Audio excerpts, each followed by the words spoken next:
বন্ধুরা আজকের এই ভিডিওতে তোমাদেরকে দেখাবো কিভাবে তোমরা ফেসবুক থেকে ইনস্টাগ্রাম অ্যাকাউন্টকে ডিলিট করতে পারবে। সর্বপ্রথম ফেসবুক অ্যাপটা ওপেন করার পরে কর্নারে যে ছোট প্রোফাইল পিকচার রয়েছে এখানে ক্লিক করে দিবে। ক্লিক করলে কিন্তু একটা সেটিংসের আইকন পেয়ে যাবে, এখানে ক্লিক করবে।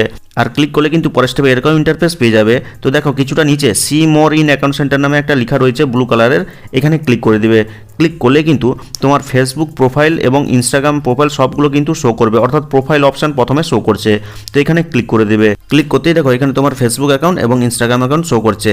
তো আমরা চাইছি ফেসবুক অ্যাকাউন্ট থেকে ইনস্টাগ্রাম অ্যাকাউন্টকে রিমুভ করতে, কিন্তু দেখো এখানে রিমুভ করার কোনো অপশানই নেই। তো ব্যাকে ফিরে আসবে। ব্যাকে ফিরে আসার পরে কিছুটা নিচের দিকে যাবে। নিচের দিকে গেলে একটা অপশান পাবে যেখানে অ্যাকাউন্ট নামে একটা অপশান রয়েছে, এখানে ক্লিক করবে।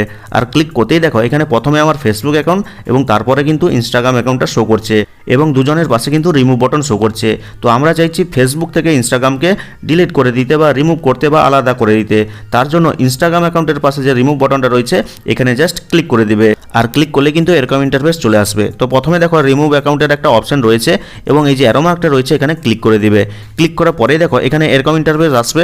তো নিচে যে কন্টিনিউ বাটন রয়েছে এখানে জাস্ট ক্লিক করে দিবে। আর ক্লিক করলে আবার এরকম ইন্টারফেস আসবে। তো দেখো ইয়েস ফিনিশ রিমুভিং বাটন চলে এসেছে, এখানে ক্লিক করে দিবে। আর ক্লিক করলে কিন্তু জাস্ট কয়েক সেকেন্ড টাইম নেবে। দেখো এখানে কিন্তু দেখিয়ে দিল ইউ রিমুভড মিস্টার বীরেন্দ্র, অর্থাৎ আমার ইনস্টাগ্রাম অ্যাকাউন্টটা কিন্তু ফেসবুক থেকে রিমুভ হয়ে গেল। তো ফাইনালি কি করবে, ওকেতে ক্লিক করে দিবে। তো দেখতেই পাচ্ছ এখানে কিন্তু শুধু ফেসবুক অ্যাকাউন্ট শো করছে। তো আরেকবার ব্যাকে ফিরে গিয়ে একদম কনফার্ম করে তোমাদেরকে দেখিয়ে দিচ্ছি। তো ব্যাকে ফিরে এলাম, আবার এই সি মোর অ্যাকাউন্ট সেন্টারে ক্লিক করছি। ক্লিক করার পরে আবার এই প্রোফাইল আইকনে ক্লিক করছি। আর ক্লিক করতেই দেখো এখানে আমার দুটো ফেসবুক আইডি শুধু শো করছে, এখানে কিন্তু ইনস্টাগ্রাম অ্যাকাউন্ট শো করছে না। আর এইভাবে কিন্তু খুব সহজে তুমি ফেসবুক থেকে ইনস্টাগ্রাম অ্যাকাউন্টকে ডিলিট করতে পারবে পার্মানেন্টলি। ভিডিওটা দেখে হেল্পফুল মনে হলে লাইক করে চ্যানেলটিকে সাবস্ক্রাইব করবে, কমেন্ট করে জানাবে কেমন লাগলো আজকের এই ভিডিওটা। তো দেখা হচ্ছে পরবর্তী কোনো এই ধরনের হেল্পফুল ভিডিওর সাথে।